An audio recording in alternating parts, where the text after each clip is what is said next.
जीवन का लक्ष्य निर्धारित करना आपको जीवन में सही दिशा देता है।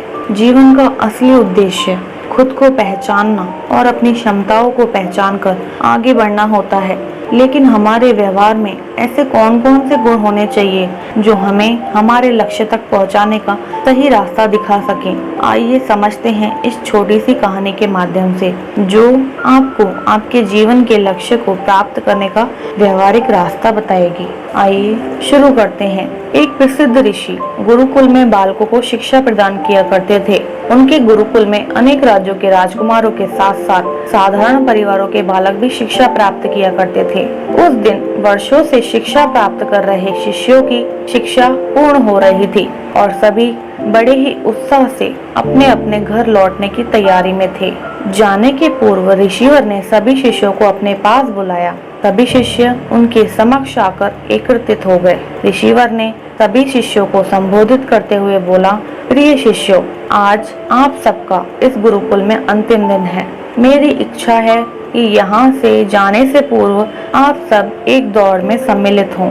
यह एक बाधा दौड़ है जिसमें आपको विभिन्न प्रकार की बाधाओं का सामना करना होगा। आपको कहीं कूदना होगा तो कहीं पानी में दौड़ना होगा। सारी बाधाओं को पार करने के बाद आपको एक अंधेरी सुरंग मिलेगी जो आपकी अंतिम बाधा होगी।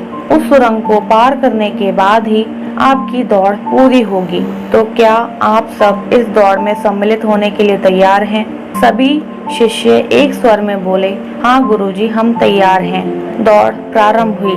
सभी तेजी से भागने लगे। समस्त बाधाओं को पार करने के बाद जब वे अंत में सुरंग में पहुंचे तो सुरंग में बहुत अंधेरा था। जब शिष्यों ने सुरंग में भागना प्रारंभ किया तो पाया कि उसमें जगह जगह पर नुकीले पत्थर पड़े हुए हैं। वे पत्थर उनके पाँव में चुभने लगे और उन्हें असहनीय पीड़ा होने लगी। लेकिन जैसे तैसे दौड़ समाप्त कर वे वापस ऋषिवर के आश्रम में एकत्रित हो गए। ऋषिवर ने उनसे प्रश्न किया, शिष्यों, आप सब में से कुछ लोगों ने दौड़ पूरी करने में अधिक समय लिया और कुछ ने कम। भला ऐसा क्यों? उत्तर में एक शिष्य बोला, गुरुवर, हम सभी साथ साथ ही दौड़ रहे थे, लेकिन सुरंग में पहुंचने के बाद स्थिति बदल गई। कुछ लोग दूसरों को धक्का देकर आगे निकलने में लगे हुए थे तो कुछ लोग संभल कर आगे बढ़ रहे थे। कुछ तो ऐसे भी थे जो मार्ग में पड़े पत्थरों को उठाकर अपनी जेब में रख रहे थे ताकि बाद में आने वालों को कोई पीड़ा न सहनी पड़े। इसलिए सबने अलग अलग समय पर दौड़ पूरी की। पूरी बात सुनने के बाद ऋषिवर ने आदेश दिया, ठीक है, अब वे लोग सामने आए जिन्होंने मार्ग में से पत्थर उठाए और वे पत्थर मुझे दिखाएं। आदेश सुनने के बाद कुछ शिष्य सामने आए और अपनी जेबों से पत्थर निकालने लगे, लेकिन उन्होंने देखा कि जैसे वे पत्थर समझ रहे थे, वास्तव में वे बहुमूल्य हीरे थे। तभी आश्चर्यचकित होकर ऋषिवर की ओर देखने लगे। मैं जानता हूँ आप लोग इन हीरों को देखकर अचरज में पड़ गए हैं। ऋषिवर बोले, इन हीरों को मैंने ही सुरंग में डाला था।